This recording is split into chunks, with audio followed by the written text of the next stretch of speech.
Hello students. तो चलिए आज हम लोग देखते हैं क्लास 7 का साइंस फिर से स्टार्ट करते हैं। अभी तक आपका एग्ज़ाम चल रहा था जिससे क्लासेस नहीं चल रही थी। तो आज हम लोग देखेंगे नया चैप्टर क्लास 7 के साइंस में न्यू चैप्टर हम लोग स्टार्ट करेंगे जो कि है आपका चैप्टर नंबर 6। चैप्टर नंबर 6 जिसका नाम है आपका टाइम, मोशन एंड स्पीड। तो हम लोग आज देखेंगे about the time, motion and speed. तो सबसे पहले हम लोग टाइम की बात कर लें। टाइम, तो आपको पता है time is very important for us. Time इतना ज़्यादा इम्पॉर्टेंट है कि हम इमेजिन नहीं कर सकते। सपोज करिए अगर ये जो पूरा वर्ल्ड है ये विदाउट टाइम हो, टाइमलेस हो, तो क्या हम लोगों को कोई डिफ़िकल्टी महसूस होगी कि नहीं होगी? तो आंसर ये होगा कि टाइमलेस अगर पूरा वर्ल्ड हो जाए, बिना टाइम के हो जाए, तो बहुत सारी डिफ़िकल्टीज़ हम लोगों के सामने आएंगी। तो सबसे पहली डिफ़िकल्टी अगर हम बात करें तो जैसे टाइमिंग ऑफ स्कूल, पहला तो हम लोग देखें टाइमिंग ऑफ स्कूल की बात करें। अगर टाइमलेस स्कूल है या पूरा वर्ल्ड टाइमलेस है, टाइम है ही नहीं है, तो स्कूल आने के लिए सोचिए कि आप कब निकलेंगे घर से स्कूल आने के लिए, और कब तक स्कूल में पढ़ाई होगी, कब छुट्टी होगी। पता चलेगा कोई पहले स्कूल पहुंच गया, कोई लेट आ रहा है, कब तक चलेगा? आप इमेजिन करिए कि आपकी बस जाती है, जिस प्लेस से आप बस को पकड़ते हैं उस प्लेस पे आपको आके खड़े होना है, तो आपके पास कोई आइडिया नहीं है कि कब बस आएगी, कितने बजे हमको जा कर के वहाँ खड़े होना है, या आप खड़े हैं तो आपको कोई आइडिया नहीं रहेगी कितनी देर बाद बस आएगी। तो टाइमिंग ऑफ स्कूल एक देख लीजिए। दूसरा अगर हम देखें, पहला तो ये हो गया। दूसरा अगर हम देखें जैसे arrival and departure of train, arrival and departure दोनों की हम बात करें। Arrival and departure of train है जैसे फ्लाइट है, फ्लाइट।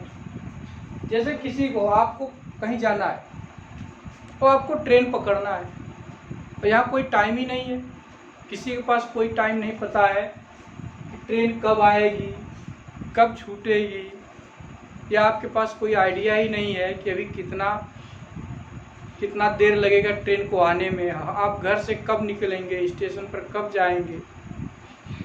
तो बहुत डिफ़िकल्टी होगी कि अराइवल और डिपार्चर ऑफ फ्लाइट और ट्रेन का कुछ पता ही नहीं हो कि कब अराइवल होगा ट्रेन का, कब डिपार्चर होगा, फ्लाइट कब आएगी, कब जाएगी। इसी तरह से अगर हम तीसरी बात करें, तीसरी डिफ़िकल्टी देखें, टाइम ऑफ मीटिंग।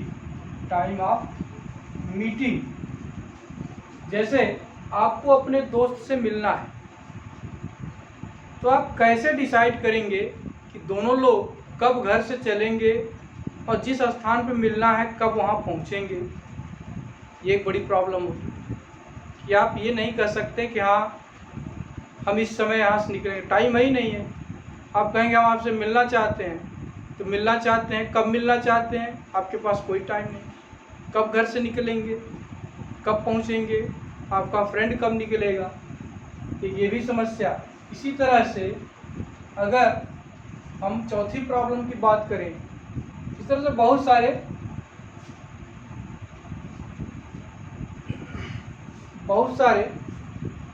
प्रॉब्लम है। जैसे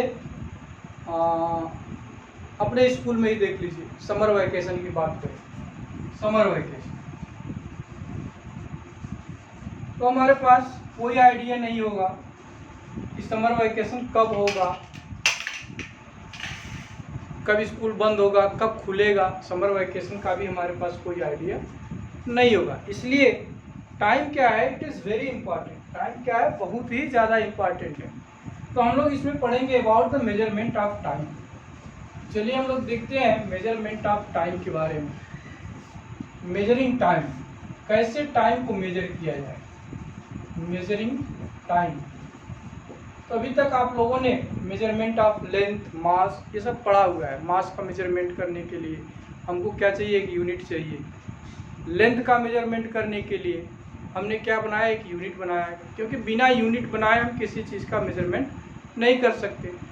तो मास या लेंथ, जैसे लेंथ को हमने लिया, एक डिस्टेंस ले लिया, थोड़ा सा डिस्टेंस का 1 मीटर का डिस्टेंस, कोई डिस्टेंस लिया, उसको डिसाइड कर लिया कि इस डिस्टेंस को हम क्या मानेंगे, एक तरह से एक डिस्टेंस लिया, उसको क्या किया, स्टैंडर्ड बना लिया कि इस इतने डिस्टेंस को हम 1 मीटर मान लेते हैं, 1 मीटर, और इसी से हम सारे लेंथ को मेजर करेंगे, मेजरमेंट ऑफ लेंथ का करेंगे। लेकिन टाइम के लिए कैसे किया जाए, टाइम का मेजरमेंट कैसे हो, ये तो बड़ा डिफिकल्ट हुआ। तो इसके लिए क्या हुआ कि ये देखा गया, ये विचार किया गया कि कोई ऐसा इवेंट हो, कोई ऐसा इवेंट हो जो रेगुलर टाइम ऑफ इंटरवल्स के बाद वो इवेंट रिपीट होता हो।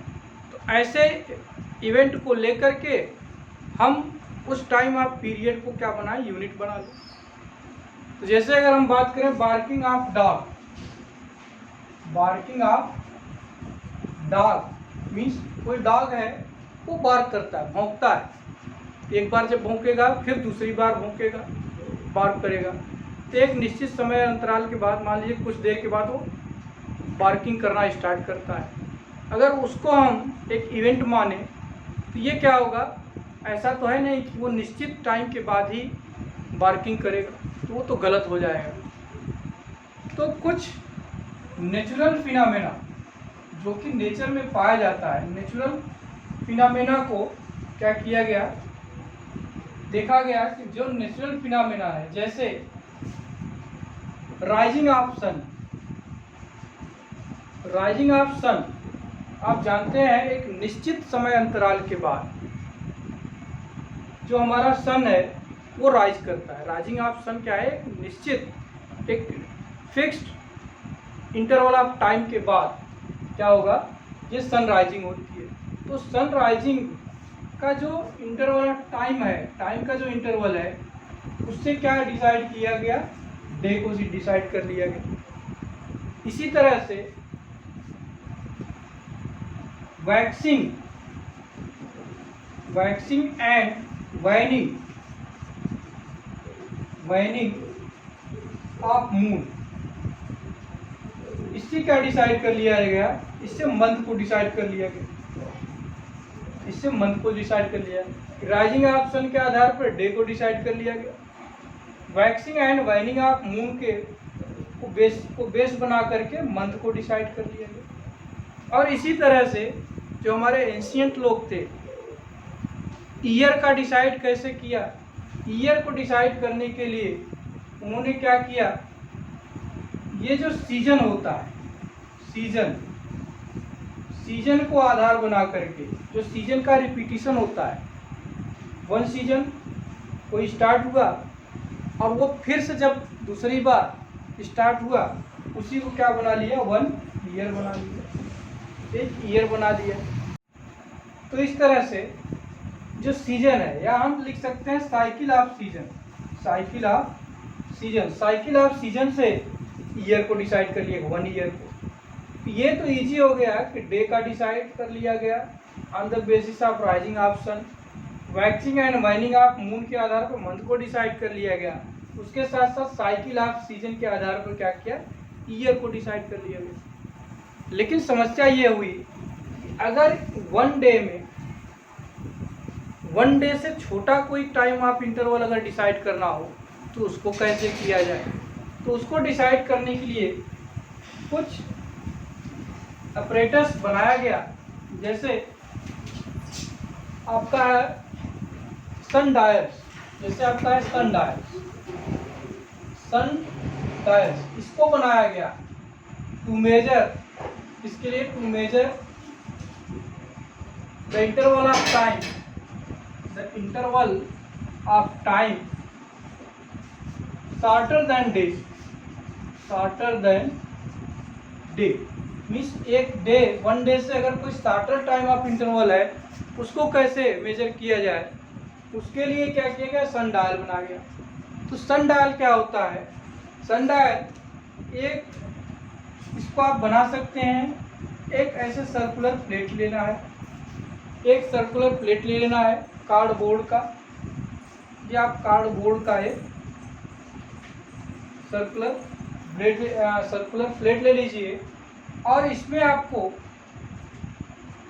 एक ट्रायंगल, इस तरह से एक ट्रायंगल कार्डबोर्ड का शीट काट लेना है, ट्रायंगल जो कि राइट एंगल हो, और इस पे क्या करना है, इस पे आपको फिक्स कर देना है इस कार्डबोर्ड पर। बुक में आपको दिया गया है सनडायल कैसे बना है, फिर भी मैं आपको बता दे रहा हूँ। इसको क्या करना है, इसके सेंटर से इस तरह से ट्रायंगल शीट काट करके इस पे फिक्स कर देना है। इसको थोड़ा सा हम बढ़ा देते हैं, ठीक है। इस तरह से एक ट्रायंगल इस पे फिक्स कर देना है और ये जो इसका जो ट्रायंगल का डायरेक्शन है उसको नॉर्थ में रखना है। नॉर्थ साइड में रख करके इस प्लेट को क्या करना है, किसी ओपन प्लेस पे जहाँ न तो कोई ट्री हो या बिल्डिंग या ट्री ना हो, वहाँ ले जा कर के इसको फिक्स कर देना है। और सुबह से शाम तक थोड़े थोड़े इंटरवल ऑफ टाइम के बाद क्या करेगा, जो इसका शैडो है ये मूव करेगा। सपोज करिए अगर शैडो इसका यहाँ है, वहाँ यहाँ आप एक मार्किंग कर लीजिए, जहाँ जहाँ इसका शैडो मूव करता है वहाँ वहाँ आप क्या करेंगे, मार्क लगा लेंगे। इस तरह से ये जो पूरा होल डे है, होल डे मीन्स तो पूरे दिन को तो हम मेजर कर सकते हैं, डे टाइम को हम इससे मेजर कर सकते हैं, लेकिन नाइट में हम इसका मेजरमेंट नहीं ले सकते, क्योंकि नाइट में क्या है, जब सन नहीं होगा, in absence of sun the shadow will not form of this triangle plate. इस ट्रायंगल प्लेट का जो शैडो होगा उसका फॉर्मेशन नहीं होगा। तो दिन के समय में अगर धूप निकली हुई है उस समय हम इस पर मार्किंग कर लें, और दूसरे दिन फिर आप इसको वॉच करिए, क्या ठीक समय पर जिस समय ये शैडो यहाँ पहुँचा था उतने टाइम आप इंटरवल के बाद ये शैडो यहाँ पहुँच रहा है कि नहीं पहुँच रहा है। तो आप ये आप इससे आपको पता चल जाएगा कि सन डायल से एक निश्चित टाइम ऑफ इंटरवल हमको यहाँ से मिल जाता है, लेकिन इसका डिमेरिट ये है कि नाइट में वर्क नहीं करेगा। तो नाइट के लिए क्या किया जाए, उसके साथ साथ जैसे कोई वर्क आप करना चाहते हैं, जो एंशिएंट लोग थे जब कोई काम करना चाहते थे तो उनको ये भी आइडिया चाहिए था कि हम कोई काम अगर डेली करना चाहते हैं तो कितना समय तक हम करें। उसके लिए उन्होंने क्या बनाया, एक आवर ग्लास बनाया, आवर ग्लास बना लिया। आवर ग्लास बनाने के लिए स्टूडेंट्स आपको करना क्या है, 2 बाटल लेना है। इस तरह से 2 बाटल आप ले लीजिए, ये 2 बाटल जो बिल्कुल सेम साइज का हो, 2 बाटल लेना है आपको, ये सेम साइज का हो। और सेम साइज का बाटल लेकर के क्या करना है, उसका कैप, इस बाटल का कैप, जैसे ये यहाँ इसका कैप होगा, इस बाटल का कैप आपको निकाल देना है, इसका भी कैप निकाल देना है। और ये जो बाटल का माउथ है, जितना चौड़ा माउथ है उतना बड़ा आपको एक कार्डबोर्ड का शीट काट देना है।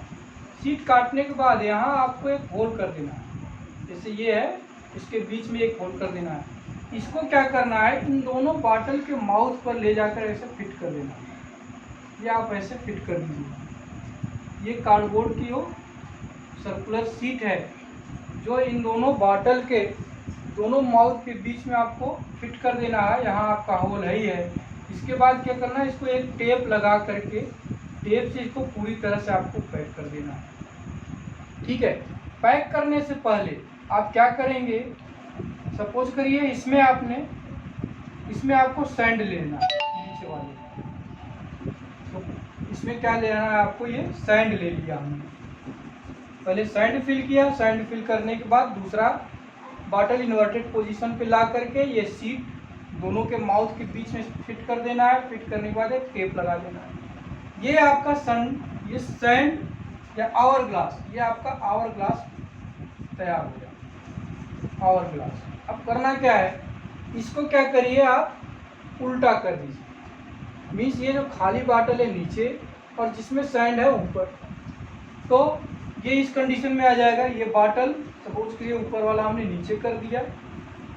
अब ये जो सैंड था, ये सैंड वाला बॉटल जब उल्टा किया तो इसमें सैंड आ जाएगा, जो बालू है इसमें आ जाएगा। क्या होगा, जैसे ही आप इसको इन्वर्टेड पोजीशन में करेंगे, यहाँ से ये जो बालू है या जो सैंड है वो इस बॉटल में इसे गिरना शुरू करेगी और गिर करके यहाँ इस बॉटल में धीरे धीरे धीरे धीरे क्या होगा, भर जाएगा। तो आप जैसे इसको उल्टा करिए, तुरंत आप अपनी घड़ी में टाइम नोट करिए। टाइम नोट करेंगे और जब ये पूरा सैंड, पूरा बालू इस बॉटल में आ जाए, फिर आप टाइम देख लीजिए। तो हो सकता है आपको ये 2 मिनट या 3 मिनट कुछ भी लगे, जो भी लगेगा वो आपको घड़ी में पता चल जाएगा कि इट टेक्स 2 मिनट्स। फिर क्या करिए, फिर इसको उल्टा कर लीजिए। फिर जब उल्टा करेंगे तो फिर वही प्रोसेस होगा। फिर आप टाइम मेजर करिए, नोट करिए। टाइम नोट करेंगे तो फिर दोबारा भी आपको क्या पता चलेगा, इट टेक्स अगेन 2 मिनट्स। तो इस तरह से आवर ग्लास लगा करके एक इंटरवल ऑफ टाइम को हम मेजर कर सकते हैं। ठीक है, तो इस तरह से उन्होंने आवर ग्लास बनाया। और तीसरा एक चीज़ और उन्होंने बनाया जो कि पेंडुलम क्लॉक। पेंडुलम क्लॉक बनाया गैलीलियो गैलीली ये पहले ऐसे व्यक्ति थे जिन्होंने ये बताया। जो पेंडुलम क्लॉक होता है, पेंडुलम आपको पता है, पेंडुलम आप पहले भी पढ़े हुए हैं। पेंडुलम होता क्या है, एक फिक्स पॉइंट पर कोई वेट, जैसे ये आपका वेट है, ये वेट है, इसको किसी थ्रेड से बांध करके क्या करते हैं, एक फिक्स पॉइंट पर लटका देते हैं। इसको बोलते हैं पेंडुलम। इसको क्या किया हमने, ऐसे खींच लिया, खींच करके इधर किया, इसको जब छोड़ देंगे तो फिर ये जाएगा इधर इस साइड में और फिर इधर आएगा। तो ये इसका ऑस्किलेशन शुरू हो जाता है, इसका एक मोशन शुरू हो जाता है। तो गैलीलियो गैलीली ये क्या थे, एक साइंटिस्ट थे गैलीली। इन्होंने क्या बताया कि ये जो ऑस्किलेशन है, ये जो मोशन है, मीन्स ये मेन सेंटर से टू एंड फ्रो, ये जो मोशन है इसको क्या बोलते हैं, ऑस्किलेशन। तो इन्होंने बताया कि ये जो पेंडुलम है, it takes fix time to oscillate one time. एक बार जो इसका ऑस्किलेशन होता है या मोशन होता है टू एंड फ्रो, वो एक निश्चित समय या फिक्स टाइम ही लेता है। जितनी बार ये ऑस्किलेट करेगा वो कितना लेगा, एक फिक्स इंटरवल ऑफ टाइम के बाद इसका ऑस्किलेशन होता है। तो ये इन्होंने बताया कि इसका जो टाइम पीरियड है वो क्या है, आपका फिक्स है। तो 1 सेकेंड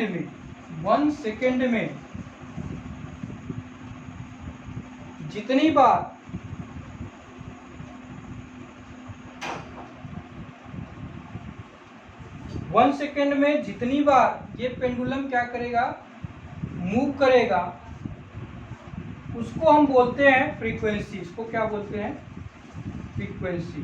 उसको हम लोग फ्रीक्वेंसी बोलेंगे। Means in 1 second the number of oscillation of pendulum is known as frequency. ठीक है, उसके साथ साथ वन ऑस्किलेशन को कंप्लीट करने के लिए, वन ऑस्किलेशन को कंप्लीट करने में जितना टाइम लगता है उसको हम बोलते हैं टाइम पीरियड। इसको क्या बोलेंगे, टाइम पीरियड।